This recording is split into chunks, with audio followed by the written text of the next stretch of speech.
मधुरमापीते च मधुरं मधुरास्मृतिश्च बुद्धिं प्रबोधय प्रभो मधुबोधशक्तिं विद्यां प्रयच्छ परमां परिभावयामि। कोमलं कूजयन् वेणुं श्यामलोऽयं कुमारकः वेदवेद्यं परं ब्रह्म भासतां हृदये मम। कूजन्तं राम रामेति मधुरं मधुराक्षरम् आरुह्य कविताशाखां वन्दे वाल्मीकिकोकिलं। निगमकल्पतरोर्गलितं फलं शुकमुखादमृतद्रवसंयुतं पिबत भागवतं रसमालयं मुहुरहो रसिका भुवि भावुकाः। तृणादपि सुनीचेन तरोरपि सहिष्णुना अमानिना मानदेन कीर्तनीय सदा हरि। नारायणाखिलगुरो भगवन्नमस्ते शिवाय नमः शिवलिंगाय नमः। तन्मे मनः शिवसंकल्पमस्तु सर्वे भवन्तु सुखिनः। नारायण। प्रवचन होगा या प्रश्नोत्तर? ठीक। नारायण। मुझे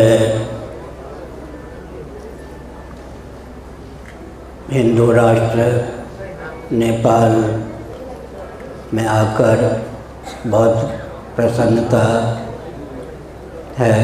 भगवान पशुपति नाथ के श्री चरण कमलों में बार बार नमस्कार है। सज्जनों, जीवस्य तत्व जिज्ञासा श्रीमद्भागवत का संदेश है। जीविका की उपेक्षा मत कीजिए, परंतु ध्यान रखिए जीविका जीवन के लिए हो, जीवन जीविका के लिए ना हो।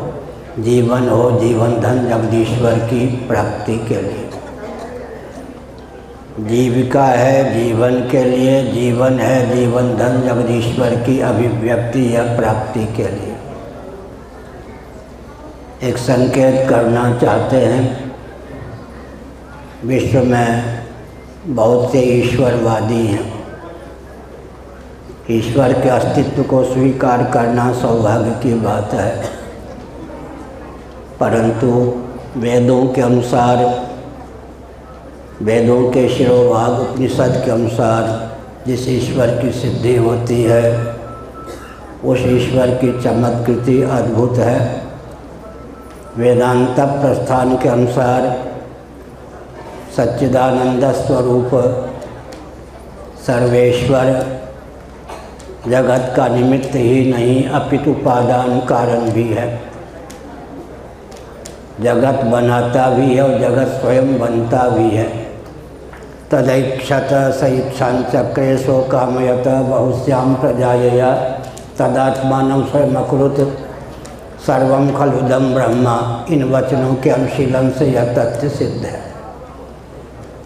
ब्रह्मसूत्र के अनुसार प्रकृतिश्च प्रतिज्ञा दृष्टान्तानुपरोधात् वेदांत वेद्य परमात्म तत्व निमित्त ही नहीं अपितु प्रकृति अर्थात उपादान कारण भी सिद्ध है। व्याकरण के अनुसार जन कर्तु प्रकृति ही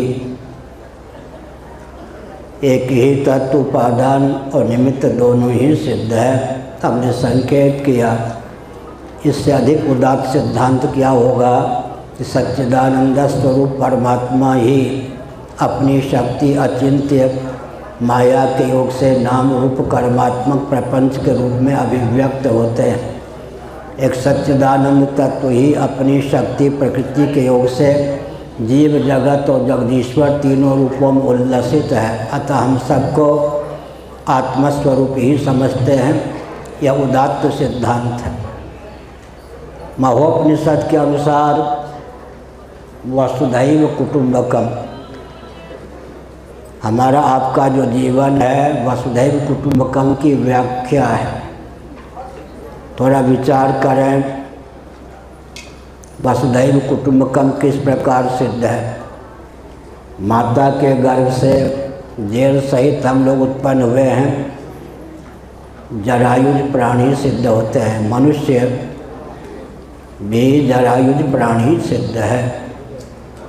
माता के गर्भ में जेर का मौलिक रूप अंडा होता है। अंडा के मूल में स्वेद अर्थात रजवीर्य का सम्मिलित स्वरूप होता है। और स्वेद का मूल है उद्भिज्य अन्न। इस प्रकार मनुष्य शरीर का अवलोकन करें तो सर्वात्म भाव की सिद्धि होती है। वसुधैव कुटुंबकम की व्याख्या हमारा आपका जीवन सिद्ध होता है। स्वप्नावस्था में हम मनसिज प्राणी हो जाते हैं। आत्म चैतन्य से अधिष्ठित अर्धनिद्रित मन ही वासना की प्रगल्भता से स्वप्न प्रपंच के रूप में उल्लसित होता है। स्वप्न में व्यवहार साधने के लिए जो हमको शरीर प्राप्त होता है वह आत्म चैतन्य से अधिष्ठित मनोमात्र होता है, असप्त धातुमय होता है। स्वप्नावस्था में एक ऐसा दिव्य शरीर व्यवहार संपादन के लिए हमको प्राप्त होता है जो सप्त धातुमय नहीं होता। कदाचित स्वप्नावस्था में सुलभ शरीर को स्वप्नावस्था का आतंकवादी ठाई कर दे तो शरीर से रक्त की धारा आप्लावित होती हुई परिलक्षित होगी, परंतु प्रामाणिक दृष्टि से विचार करें तो स्वप्नावस्था का शरीर असप्त धातुमय होता है। वैशेषिकों के अनुसार, नैयायिकों के अनुसार तो मन अभौतिक है। तो मनोमय शरीर जो हमको स्वप्न में सुलभ होता है अभौतिक भी सिद्ध होता है।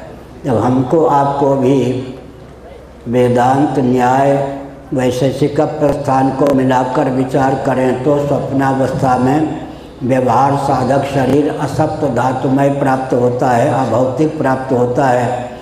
तो हमारे जो भगवान श्री रामकृष्ण आदि हैं उनका श्री विग्रह असप्त धातुमय अभौतिक है, या तो कैमुतिक न्याय से सिद्ध है।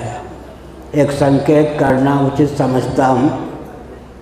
वैशेषिकों का ईश्वर जगत बना सकता है, जगत बन नहीं सकता। नैयायिकों का ईश्वर जगत बना सकता है, जगत बन नहीं सकता है। शेष्वर सांख्यवादी योगियों का ईश्वर जगत बना सकता है, जगत बन नहीं सकता। कुरान शरीफ और बाइबल की सीमा का ईश्वर जगत बना सकता है, जगत बन नहीं सकता। सत्यार्थक प्रकाश की सीमा का ईश्वर जगत बना सकता है, जगत बन नहीं सकता। जिनका ईश्वर जगत बना सकता है, जगत बन नहीं सकता, उनका ईश्वर सार्वभौम सिद्धांत है, सगुण निराकार ही होता है। नैयायिकों का ईश्वर सगुण निराकार, वैशेषिकों का ईश्वर सगुण निराकार, शेष्वर सांख्यवादी योगियों का ईश्वर सगुण निराकार, सत्यार्थक प्रकाश की सीमा का ईश्वर सगुण निराकार। इसी प्रकार से विचार करें तो बाइबल और कुरान की सीमा का ईश्वर सगुण निराकार। खंडन नहीं है, उनके मत का यथावत अनुवाद है, चित्रण है। लेकिन हम विचार करते हैं तो हम जिसको ईश्वर मानते हैं, परमात्मा मानते हैं, ब्रह्म मानते हैं या भगवान मानते हैं, वह स्वरूपता निर्गुण निराकार सच्चिदानंद स्वरूप है। माया शक्ति के योग से सगुण निराकार अंतर्यामी है और संभवामी आत्म माया की दृष्टि से वह सगुण साकार श्री रामकृष्ण आदि रूपों में अभिव्यक्त भी होता है। श्रीमद् भगवद गीता के 4 अध्याय का एक वचन ले लीजिए श्री कृष्ण का, अजोपि सन् अव्ययात्मा भूतानाम ईश्वरोपि सन्। भगवान ने 2 शब्दों का प्रयोग किया, अज अव्ययात्मा। अज और अव्ययात्मा कहकर उन्होंने अपने निर्गुण निराकार स्वरूप को ख्यापित किया। भूतानाम ईश्वरोपि सन्, भूतों का ईश्वर कहकर और सबका नियामक कहकर उन्होंने अपने सगुण निराकार स्वरूप को ख्यापित किया। संभवामि आत्म मायया तदात्मानम सजाम्यहम् आदि वचनों के द्वारा अपने आप को उन्होंने सगुण साकार सिद्ध किया।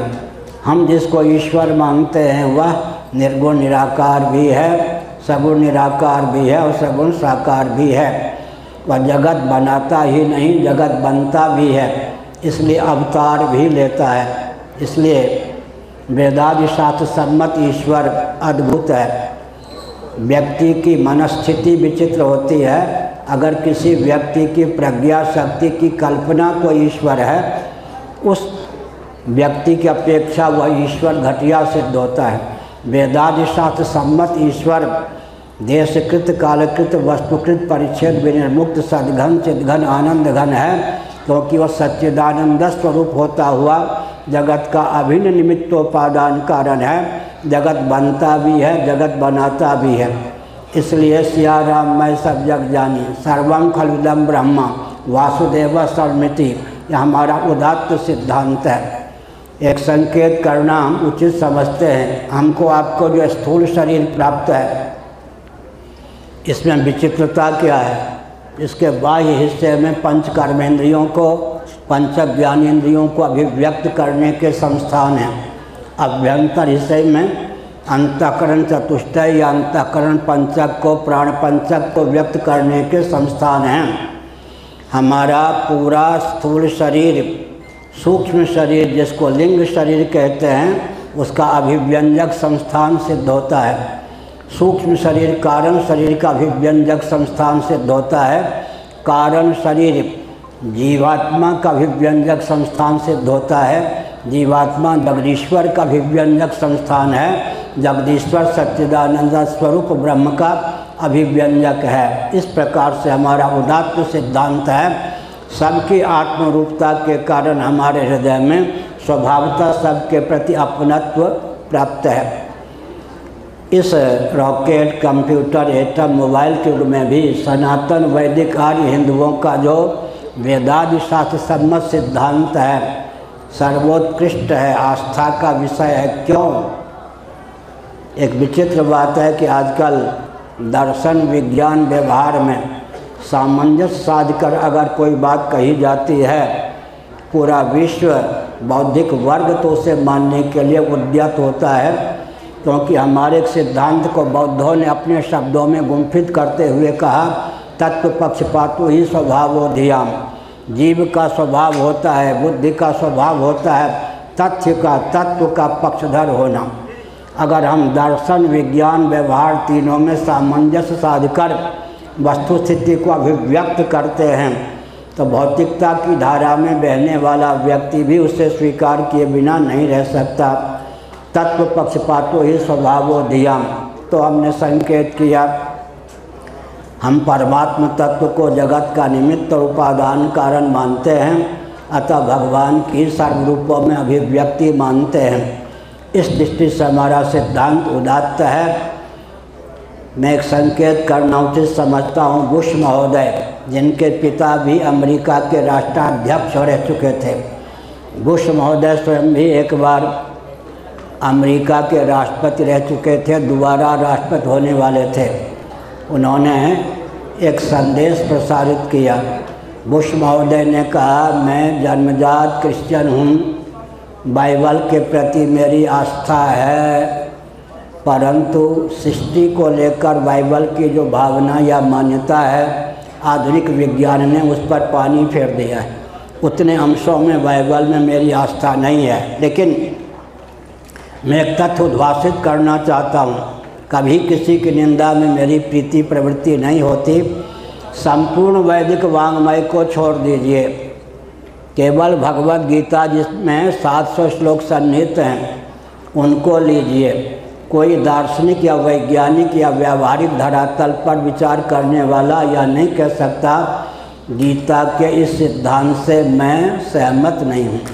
इसका अर्थ है दर्शन, विज्ञान, व्यवहार में सामंजस्य साधने वाली गीता है। 700 श्लोकों से समन्वित गीता को भी थोड़ी देर के लिए छोड़ दीजिए। ऋग्वेद के 10वें मंडल में नौसदी सूक्तम में केवल 7 मंत्र हैं। उन 7 मंत्रों के माध्यम से जो विश्व के उद्गम स्थान का वर्णन किया गया है, विश्व की संरचना का वर्णन किया गया है, वह अद्भुत है। कोई भी वैज्ञानिक उस पर लट्टू हुए बिना नहीं रह सकता। वैज्ञानिकों को भी दिशा देने की क्षमता है। अब तक के प्रवचन का सारांश यह हुआ कि दर्शन, विज्ञान, व्यवहार तीनों में सामंजस्य साधकर जो तथ्य प्रकाशित किया जाता है, पूरा विश्व उस पर लट्टू हुए बिना नहीं रह सकता। जितने बुद्धिजीवी हैं, विचारक हैं, सब उसको स्वीकार करने के लिए उत्सुक होते हैं। एक संकेत करना उचित समझता हूँ। सनातन वैदिक आर्य हिंदुओं का वेदादि शास्त्र सम्मत परंपरा प्राप्त भोजन विज्ञान, कृषि विज्ञान, वस्त्र विज्ञान, इसी प्रकार शिक्षा, स्वास्थ्य, यातायात, उत्सव, त्यौहार, रक्षा, सेवा, न्याय और विवाह का विज्ञान सर्वोत्कृष्ट है। व्यावहारिक धरातल पर भी सनातन वैदिक आर्य हिंदुओं का सिद्धांत सर्वोत्कृष्ट है। लोक को सार्थक करने की क्षमता इसमें है, परलोक को सार्थक करने की क्षमता है और परमात्मा तत्व को प्राप्त कराने की क्षमता भी इसमें सन्निहित है। वैशेषिक दर्शन के दूसरे सूत्र के अनुसार यतोभ्युदय निश्चय सिद्धि सधर्म, जिससे अभ्युदय की सिद्धि हो, निश्चयस की सिद्धि हो, अर्थात भोग और अपवर्ग दोनों की सिद्धि हो, उसका नाम धर्म है। एक संकेत करना आवश्यक है। योग दर्शन का एक सूत्र है, शब्द ज्ञानानुपाति वस्तु शून्यो विकल्पः। बंध्या पुत्र शब्द ही होता है, उसका अर्थ कुछ नहीं होता। कोई व्यक्ति विशेष बंध्या पुत्र नहीं होता है। इसलिए योग दर्शन का एक सूत्र है, शब्द ज्ञानानुपाति वस्तु शून्यो विकल्पः। इसी प्रकार मैं थोड़ा धीरे बोल रहा हूँ। धर्मनिरपेक्ष शब्द ही है या इसका अर्थ भी होता है? धीरे से इसलिए बोल रहा हूँ कि समझ में आए। विश्व स्तर पर शुद्ध क्रांति को उद्भासित करने की भावना से मैं हिंदू राष्ट्र नेपाल में बोल रहा हूँ।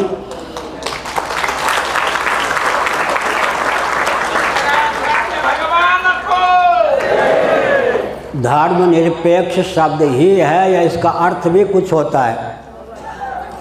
कम्युनिज्म की धारा में बहने वाले मेरे लाडले प्यारे कोई भी महानुभाव इसका उत्तर मुझे देंगे तो मुझे बहुत प्रसन्नता होगी। धर्मनिरपेक्ष शब्द है या इसका अर्थ भी कुछ होता है? बंध्यापुत्र केवल शब्द है, उसका अर्थ नहीं होता। कोई व्यक्ति विशेष बंध्यापुत्र नहीं होता।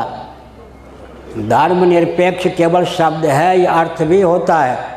हमारी आपकी प्रवृत्ति निवृत्ति का नियामक धर्म है या नहीं? एक प्यासा व्यक्ति पानी क्यों पीना चाहता है? एक प्यासे व्यक्ति की पानी पीने में प्रीति प्रवृत्ति का नियामक क्या है? पानी अपने गुणधर्म को नहीं त्यागेगा, जल अपने गुणधर्म का त्याग नहीं करेगा।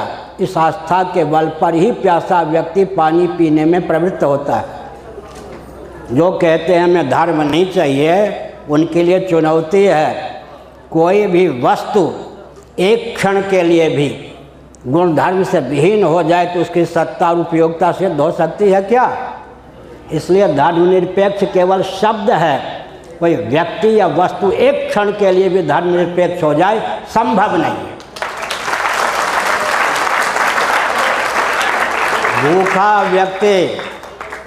भूखा व्यक्ति भोजन में क्यों प्रवृत्त होता है?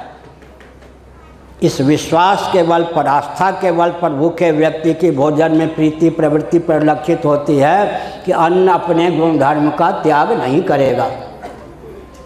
अन्न में भूख मिटाने की क्षमता है, देहेंद्रिय प्राणांतकरण को पुष्ट करने की क्षमता है, तृप्ति प्रदान करने की क्षमता है। सारी प्रवृत्ति और निवृत्ति का नियामक धर्म है। इसलिए धर्मनिरपेक्ष केवल शब्द है, अर्थ इसका हो ही नहीं सकता है। अग्नि तत्व दाहक और प्रकाशक है।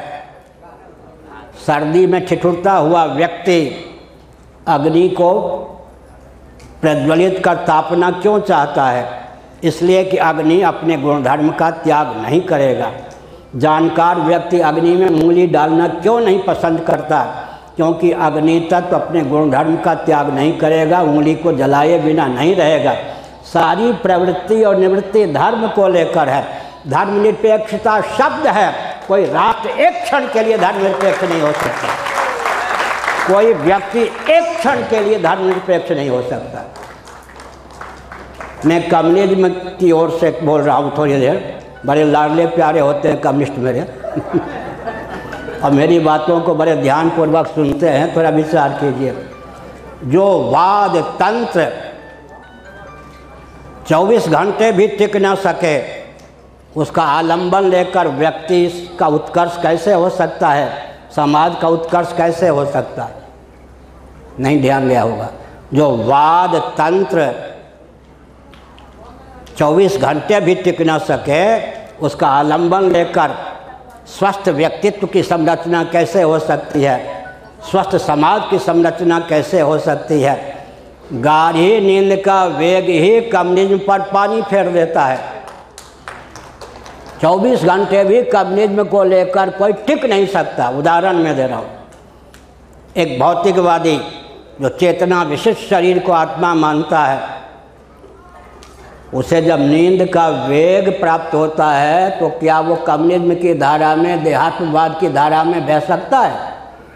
अगर चेतना विशिष्ट शरीर ही आत्मा है तो नींद का वेग आने पर व्यक्ति सोना क्यों चाहता है, शरीर को भुलाना क्यों चाहता है? केवल गाढ़ी नींद का वेग ही देहात्मवाद पर, भौतिकवाद पर, कम्युनिज्म पर पानी फेरने के लिए पर्याप्त है। आप डर रहे हैं क्या? डरते हैं कुछ कुछ और सुनिए, विषयजन्य आनंद ही अगर आनंद है तो जिसको प्रिय के स्थान पर प्रिय, मोद के स्थान पर मोद, प्रमोद के स्थान पर प्रमोद प्राप्त है, विषयजन्य भरपूर आनंद है। तैत्तिरीय उपनिषद के अनुसार सप्तद्वीपा मेदिनी पृथ्वी का एक छत्र कोई सम्राट हो, सप्तद्वीपा मेदिनी पृथ्वी का एक छत्र कोई सम्राट हो,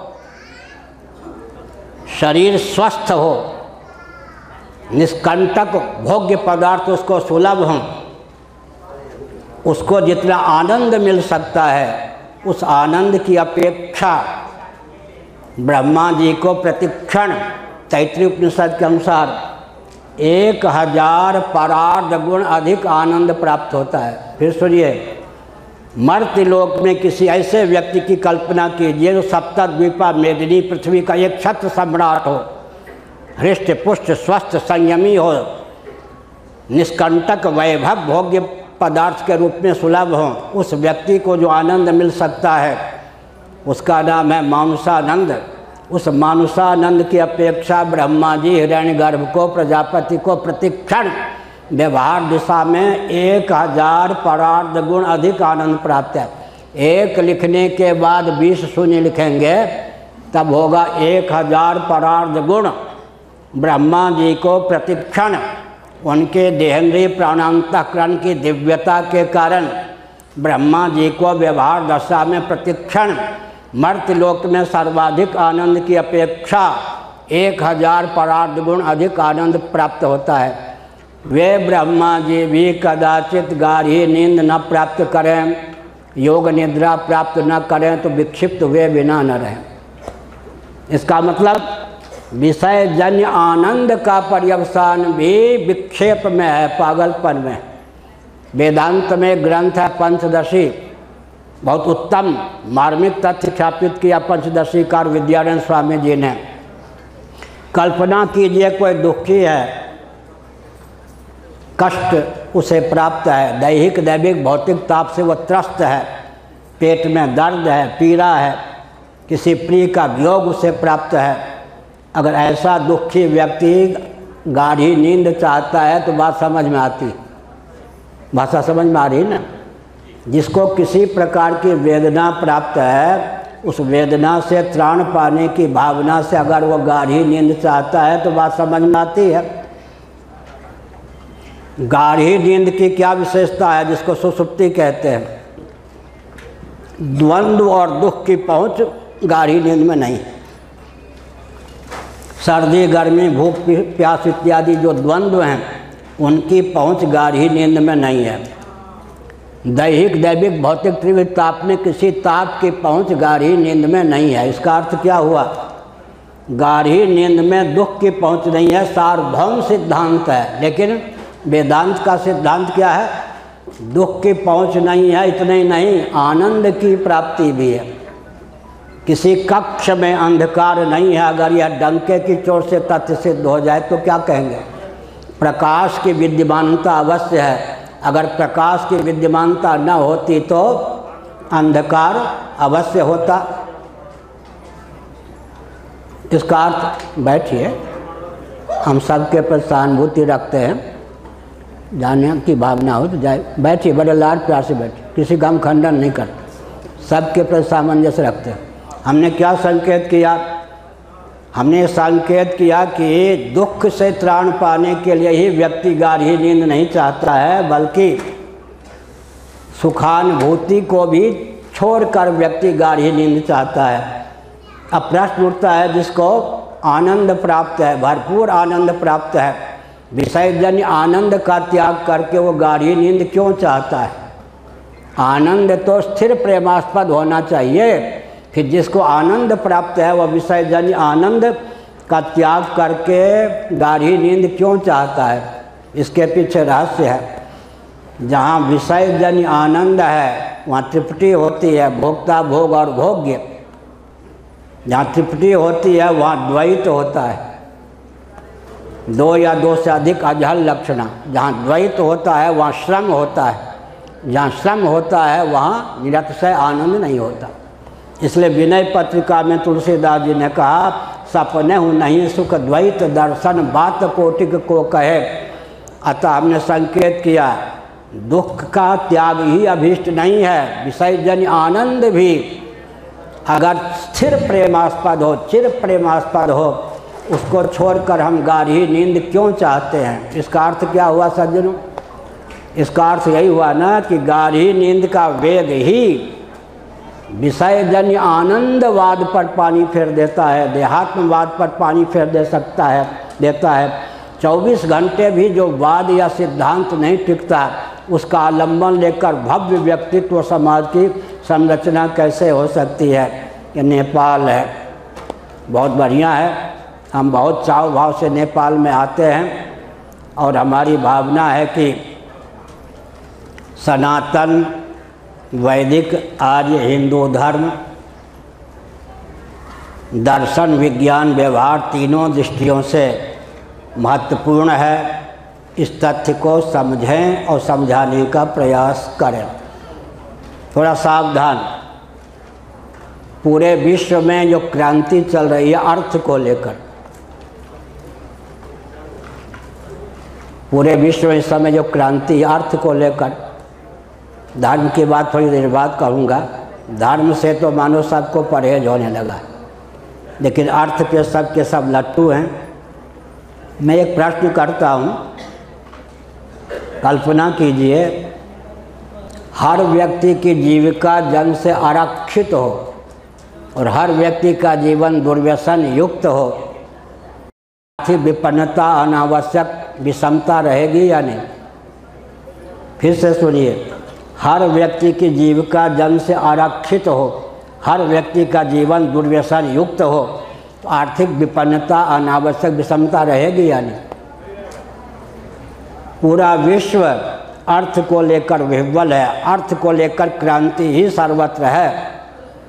लेकिन प्रश्न ये उठता है कि आजकल हर व्यक्ति की जीविका जन्म से आरक्षित और हर व्यक्ति का जीवन दुर्व्यसन युक्त, तो आर्थिक विपन्नता, अनावश्यक विषमता अनिवार्य है। भौतिक विधा का आलम्बन लेंगे तो आर्थिक विपन्नता, अनावश्यक विषमता अनिवार्य।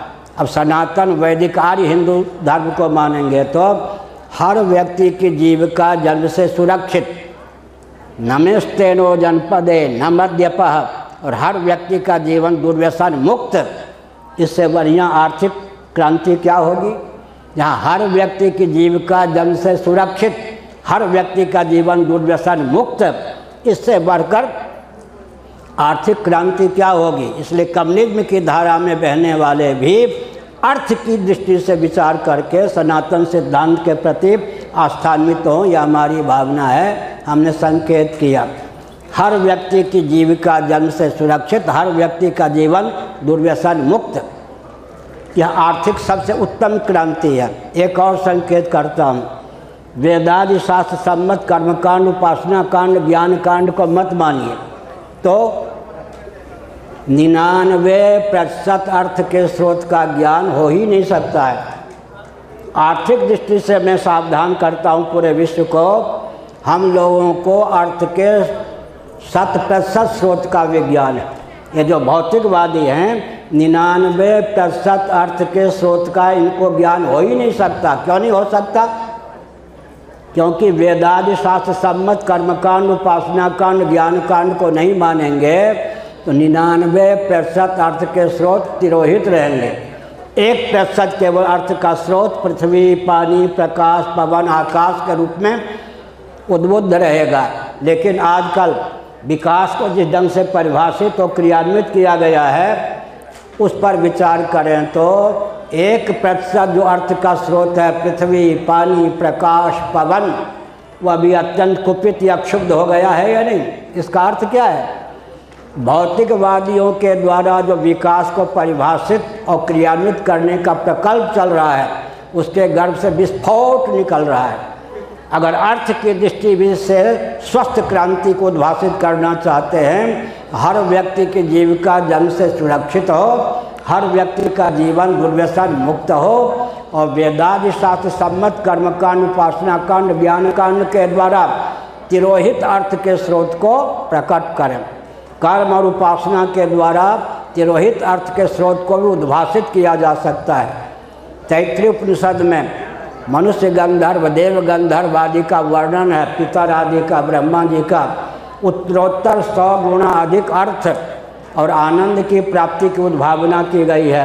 अब तक के प्रवचन का सार क्या निकला? अर्थ की दृष्टि से भी पूरे विश्व को समृद्ध बनाने के लिए वेदादि शास्त्र सम्मत शास्त्रों का आलंबन लेना आवश्यक है। अब थोड़ा काम की दृष्टि से विचार करें। गोत्र है, प्रवर है, वर्ण है, आश्रम है, वय है, इसका विचार करेंगे तो किसी की बहू बेटी पर किसी की कुदृष्टि जा ही नहीं सकती है। काम की दृष्टि से भी यही सबसे उत्तम मार्ग है, वर्णाश्रम हिंदू धर्म। अगर काम की दृष्टि से विचार करें तो आजकल पूरे विस्फोट है विश्व में। क्यों है? अगर वर्ण व्यवस्था को मानेंगे तो 1 लाख विश्व सुंदरी खड़ी कर दें, सनातन धर्मी वर्ण को देखेगा, आश्रम को देखेगा, वय को देखेगा, गोत्र को देखेगा, प्रवर को देखेगा, किसी की बहू बेटी पर किसी की कुदृष्टि जा ही नहीं सकती। दुष्यंत जी पहुंच गए कर्ण ऋषि के आश्रम में। कर्ण ऋषि जी नैष्ठिका ब्रह्मचारी थे, उस समय संविधा आदि के चयन के लिए गए थे। एक विश्व सुंदरी बालिका उनकी कुटिया के बाहर खेलती हुई दिखाई पड़ी, शकुंतला। उस शकुंतला के रूप पर दुष्यंत जी का चित्त मोहित हुआ। उन्होंने कहा अगर ये ब्राह्मण घर की कन्या होती, मुझ क्षत्रिय का मन इस पर लट्टू नहीं होता। मेनका के गर्भ से उत्पन्न हुई थी, विश्वामित्र के तेज से। उस समय विश्वामित्र क्षत्रिय भावापन्न थे। इसका अर्थ क्या हुआ? काम की दृष्टि से भी विचार करें तो सनातन वैदिक आर्य हिंदू धर्म सर्वोत्कृष्ट सिद्ध होता है। धर्म को लेकर एक विचित्र सुप्रीम कोर्ट की नकल करके माननीय उच्चतम न्यायालय की अपनी लाचारी होती है, उसकी भाषा अलग होती है। हिंदू धर्म नहीं है, हिंदू विचारधारा है। तभी सुप्रीम कोर्ट ने कहा था धर्म की रक्षा के लिए हिंदू धर्म नहीं है, हिंदू विचारधारा है। बाल ठाकरे आदि ने भी यही कहा था, सिंघल जी ने भी यही कहा था। थोड़ा विचार कर लीजिए, धर्म शब्द को सुनकर इतनी नाराजगी क्यों? 10 मिनट और। धर्म को सुनिए, धर्म के 2 रूप होते हैं, एक सिद्ध कोटि का धर्म, एक साध्य कोटि का धर्म, एक भूत कोटि का धर्म, एक भव्य कोटि का धर्म। जितने भी पार्थिव हैं, पृथ्वी के कार्य हैं, उनको धारण करने वाली पृथ्वी है, पृथ्वी धर्म है। पृथ्वी को धारण करने वाला सन्निकट निर्विशेष जल है, जल धर्म है। जल को धारण करने वाला सन्निकट निर्विशेष अग्नि है, अग्नि धर्म है। अग्नि को धारण करने वाला सन्निकट निर्विशेष वायु है, वायु धर्म है। धैर्य धारण कीजिए 8-10 मिनट। इस प्रकार से हमने कहा कि सब धारक परमात्मा का नाम धर्म है। सिद्ध कोटि के धर्म का खंडन कोई कर नहीं सकता। साध्य कोटि का जो धर्म है, यज्ञ, दान, तप, व्रत, वर्ण धर्म, आश्रम धर्म, इनकी उपयोगिता भी अपने आप सिद्ध है। यज्ञ करना चाहेंगे, दान देना चाहेंगे तो मुट्ठी खोलनी पड़ेगी। अपना जीवन समाज के हित के लिए धन समाज के हित के लिए इसका उपयोग करना पड़ेगा। व्रत करना चाहेंगे तो अन्न जल का त्याग करना पड़ेगा, भोग का त्याग करना पड़ेगा, तप करना चाहेंगे सुख का त्याग करना पड़ेगा। इसीलिए मनु ने लिखा, महायज्ञश्च यज्ञश्च ब्राह्मण्यम क्रियते तनुम। यज्ञों के द्वारा, महायज्ञों के द्वारा जीवन में दिव्यता की प्राप्ति होती है। हमने समय की सीमा में धर्म और अध्यात्म का निरूपण किया। वेदों का तात्पर्य धर्म और ब्रह्म में ही सन्निहित है। अथा तो धर्म जिज्ञासा, था तो ब्रह्म जिज्ञासा। अगर धर्म और ईश्वर माने ब्रह्म जीव की चाह का जो सचमुच विषय है, सच्चिदानंद तत्व, इसको स्वीकार नहीं करेंगे तो लौकिक उत्कर्ष भी प्राप्त नहीं होगा, पारलौकिक उत्कर्ष भी प्राप्त नहीं होगा, परमात्मा की प्राप्ति का मार्ग भी प्रशस्त नहीं होगा। मृत्यु जड़ता दुख से अतिक्रांत जीवन बना ही रहेगा। अंत में मैं एक संकेत करता हूँ, भौतिकवादियों को एक प्रश्न देता हूँ, अपने ज्ञान और कर्म को भौतिक विधा से उन्नत करके बतावें। जितने भौतिकवादी होते हैं इंद्रियात्मवादी होते हैं। इंद्रियों की गति केवल वर्तमान तक होती है। इसलिए अगर कोई भी व्यक्ति या तंत्र अपने ज्ञान और कर्म को विकसित करना चाहता है तो वेदादि शास्त्र सम्मत सिद्धांत को अपनाना ही पड़ेगा। अब तक के प्रवचन का सार क्या निकला? सनातन वैदिक आर्य हिंदुओं का परंपरा प्राप्त शास्त्र सम्मत भोजन, वस्त्र, आवास, शिक्षा, स्वास्थ्य, यातायात, उत्सव, त्यौहार, रक्षा, सेवा, न्याय, विवाह आदि के प्रकल्प इस रॉकेट, कंप्यूटर, एटम, मोबाइल के युग में भी सर्वोत्कृष्ट हैं। पारलौकिक उत्कर्ष का मार्ग भी सनातन विधा से ही संभव है और जीवन काल में भगवत प्राप्ति का मार्ग भी वेदादि शास्त्र को स्वीकार करने पर ही संभव है। अगर वेदादि शास्त्रों को नहीं मानते हैं तो इंद्रियात्मवादी बने रहेंगे। इंद्रियों की गति केवल वर्तमान तक होती है। केवल वर्तमान को लक्ष्य में रखकर जो विकास को परिभाषित और क्रियान्वित करने का प्रकल्प है उससे विस्फोट निकल आया है। इसलिए भौतिकवादियों की लाचारी है कि अपनी मान्यता का परित्याग कर वेदादि शास्त्र सम्मत ज्ञान विज्ञान को अपनावें। नेपाल के बारे में जब कोई राजाधिराज थे, मैं धीरे से बोल रहा हूँ, मैंने पुरी में सिंहद्वार से जगन्नाथ जी के मंदिर के बाहर से लेकर गुंडीचा मंदिर तक सात्विक ढंग से जलूस निकलवाया नेपाल हिंदू राष्ट्र।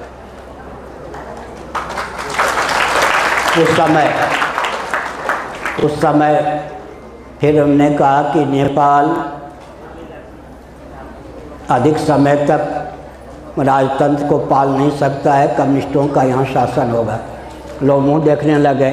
मैंने जो कहा आज हो गया। इसका अर्थ क्या है? इसका अर्थ है कि सावधान रहने की आवश्यकता है।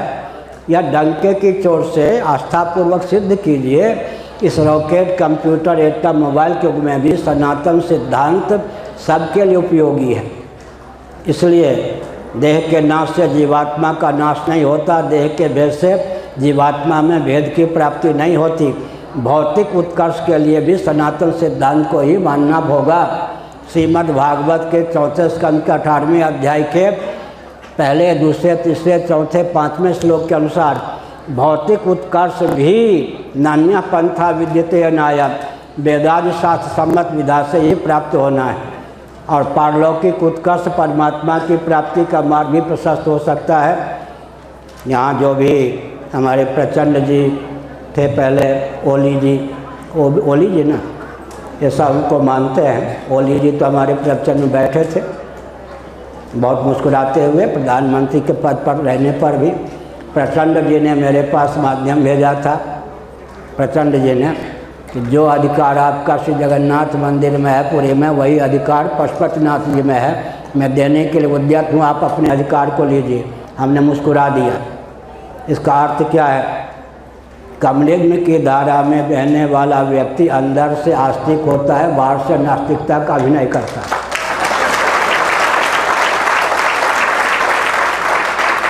सुनिए, यहाँ ये जितने हैं अंदर से आस्तिक हैं, महाराष्ट्र में ब्राह्मण लोग खूब डांगे इत्यादि कमिष्ठ थे, घर में खूब देवी देवता का पूजन करते।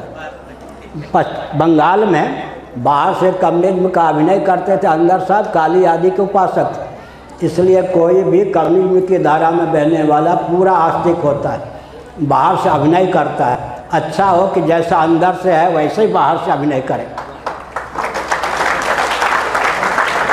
और अगर कोई उनको लगता है कि सनातन सिद्धांत को मानने पर व्यक्ति और समाज का विकास अवरुद्ध हो जाएगा, तो लाठी गोली बम बारूद लेकर मैं चलता हूँ, आके विचार करें। बड़े लाड़ प्यास बहुत ही अपनत्व पूर्वक मैं उनसे बात करूँगा। अगर लगता है सनातन सिद्धांत को मानने पर भौतिक उत्कर्ष बाधित होगा तो विचार करें। जल्दी यहाँ का शासन तंत्र, मैं तो घोषणा कर रहा हूँ, नेपाल हिंदू राष्ट्र था, है, रहेगा।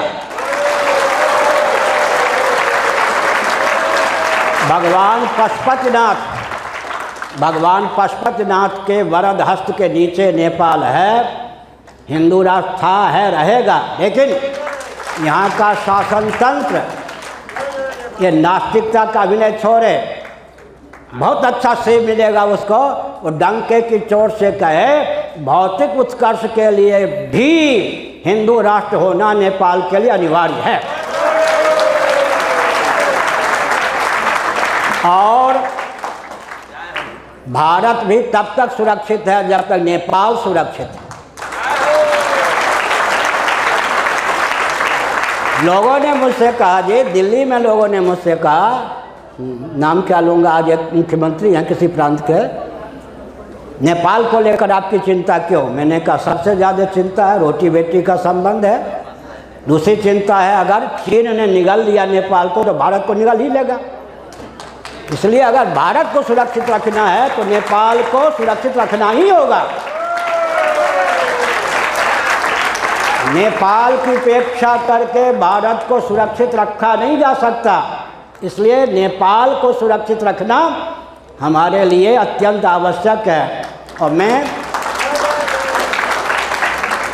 लेकिन निंदा नहीं कर रहा, बहुनायकवाद को छोड़िए। नेपाल के उत्थान में सबसे ज़्यादा विघ्न है बहुनायकवाद। ध्यान गया? बहुनायकवाद माने एक व्यक्ति के पास 15 व्यक्ति या वो हिंदुओं का नेता बन जाता है। बहुनायकवाद नेपाल के लिए कंटक है, इसको छोड़िए। सद्भावपूर्वक संवाद के माध्यम से हिंदुओं का प्रतिनिधित्व करने वाला एक व्यक्ति को खड़ा कीजिए। देखिए नेपाल क्या होता है।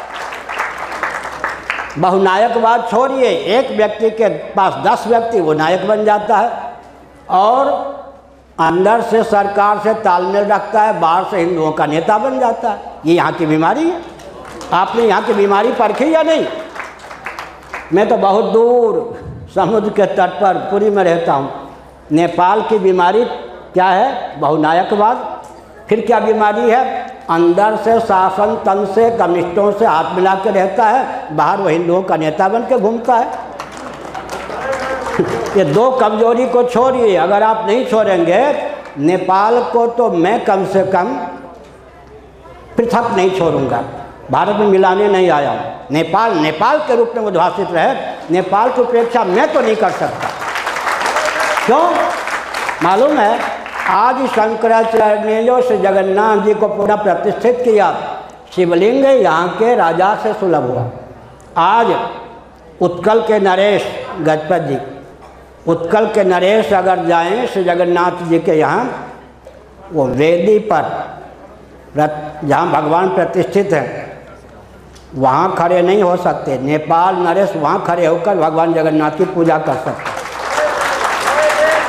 आज सच्ची घटना है, उत्कल नरेश को वो अधिकार से जगन्नाथ मंदिर को लेकर नहीं है जो अधिकार नेपाल नरेश को लेकर है। आदि शंकराचार्य की अध्ययन, इसलिए हमने संकेत किया नेपाल सुरक्षित रहे, बुलंद रहे, भौतिक दृष्टि से भी किसी से कमज़ोर न रहे, आध्यात्मिक दृष्टि से। आज भी क्या कहते हैं, गोरखा कहते हैं, वैसे गोरखपुर उधर है, गोरखा सैनिक बहादुर होते हैं या नहीं। तो हमने संकेत किया नेपाल की मेधा शक्ति और रक्षा शक्ति दोनों बुलंद, प्रज्ञा शक्ति प्राण शक्ति दोनों बुलंद। हम आपके साथ हैं, अधिक से अधिक हमारा उपयोग करने का प्रयास कीजिए। जब आपको राजा को चिंता भी नहीं थी, मैंने 9 दिन तक दिया था जनकपुर में, 5 दिन फिर दिया जनकपुर में 28-19 साल पहले। और मैंने कई बार कहा नेपाल का शासन टूटेगा, राजतंत्र टूट जाएगा नेपाल का, ध्यान नहीं दिया उन लोगों ने। अब मैं फिर कहता हूँ, ये सब कम्युनिस्ट अपने आप आगे बढ़ें और वे कहें कि वास्तव में कम्युनिज्म कई आधारशिला सनातन सिद्धांत है। मैं बताता हूँ, एक मैं कहता हूँ, 2-4 मिनट ध्यानपूर्वक सुनिए। ये मुस्लिम तंत्र, कम्युनिस्ट तंत्र, क्रिश्चियन तंत्र, इनकी उपयोगिता कहाँ से आई जी? अगर हमने अपने सिद्धांत को समझा होता, क्रियान्वित किया होता, ये सब कोई होते नहीं, इनसे भिड़ने की जरूरत नहीं है। हमारी दुर्बलता ने इनको उद्भासित किया है। मैं अब संकेत करता हूँ, यावत भीये तो जठरम तावत स्वत्वम ही देहि नाम अधिकम यो ही मन्येत सस्ते नो दंड मरहति। श्रीमद् भागवत नारद जी का वचन 7वां स्कंध। साई इतना दीजिए जामे कुटुंब समाए, मैं भी भूखा न रहूं साधु न भूखा जाए। कबीरदास, उससे अधिक धन पर कोई स्वामित्व मानता तेन है, चोर है, उसको दंड मिलना चाहिए। विदुर जी ने दंड का विधान किया, धर्मराज के अवतार विदुर जी ने, विदुर नीति महाभारत। 2 प्रकार के व्यक्ति समझाने पर भी अगर न समझें तो दंडाधिकारी का कर्तव्य है गुरुत्व युक्त पत्थर उनके गले में रस्सी से बांधकर जलाशय में डुबा दे। वो 2 प्रकार के व्यक्ति कौन हैं जी? धनवंत मदातारम दरिद्रं च तपस्विनम। धनी होकर के भी 7 पीढ़ी के लिए धन इकट्ठा करता हो, जहाँ धन का उपयोग करना चाहिए वहाँ न करता हो, समझाने पर न समझे तो वो भी दंड का पात्र है। और श्रम शक्ति है, हाथ पर हाथ रख कर बैठे हैं, भोजन भी चाहता है, वस्त्र भी चाहता है, कर्म करने की क्षमता भी है, उद्योग परायण नहीं है। अगर ऐसा दीन धनवंतम अदातारम दरिद्रम च, ऐसा दरिद्र अगर है, समझाने पर समझता नहीं है, उसको भी दंड मिलना चाहिए। इसका मतलब अगर विदुर जी की नीति को मानी गई होती तो कम्युनिज्म की कहीं दाल नहीं गलती, कम्युनिज्म की आवश्यकता क्यों? हमारा प्रमाद ही क्रिश्चियन तंत्र, कम्युनिस्ट तंत्र, मुस्लिम तंत्र का जीवन है। अगर हम अपने प्रमाद को दूर कर लें, कोई भी वाद तंत्र विश्व में पनप ही नहीं सकता। हमारी कमजोरी के कारण ही ये सब तंत्र उद्भासित हुए हैं, इनसे भिड़ने की आवश्यकता नहीं। अपने प्रमाद को, अपनी भूल को समझकर ग्रस्त करने की आवश्यकता है। श्री राम जय राम जय जय राम।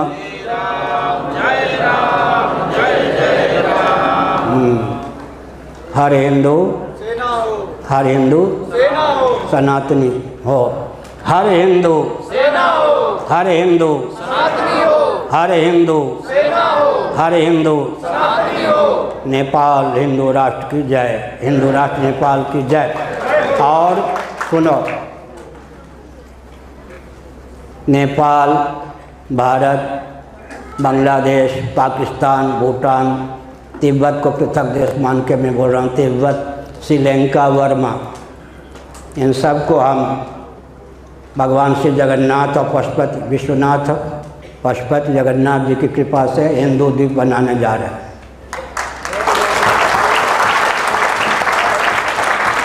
नेपाल, वर्मा, श्रीलंका, बांग्लादेश, पाकिस्तान, भूटान, तिब्बत का हिस्सा, मानसरोवर तक हम घुसेंगे चीन में। मानसरोवर हमारा है, हिंदुओं का है।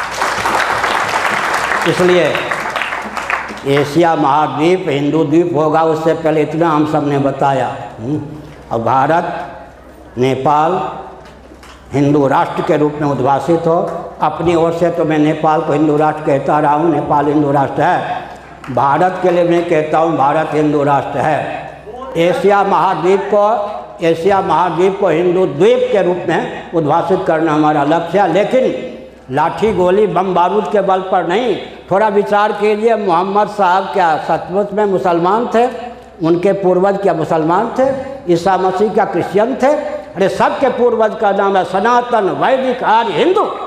श्रीमन नारायण से सबकी अभिव्यक्ति हुई है। इसलिए अपने मूल को पहचानिए, मूल की ओर चलिए, मूल की ओर चलिए। सबके पूर्वज का नाम हिरण्यगर्भ, हिरण्यगर्भ की अभिव्यक्ति श्रीमन नारायण परात्पर पुरुषोत्तम से अपने पूर्वज को पहचान कर सनातन मार्ग पर चलिए। अंत में जितने विकासवादी हैं, विकास को जिन्होंने परिभाषित किया है, उसके घर से विस्फोट निकल रहा है। विकास को लेकर मैं एक वाक्य बोलता हूँ, सृष्टि की संरचना का जो प्रयोजन है, उसका जिसको ज्ञान है वही विकास को परिभाषित और क्रियान्वित कर सकता है।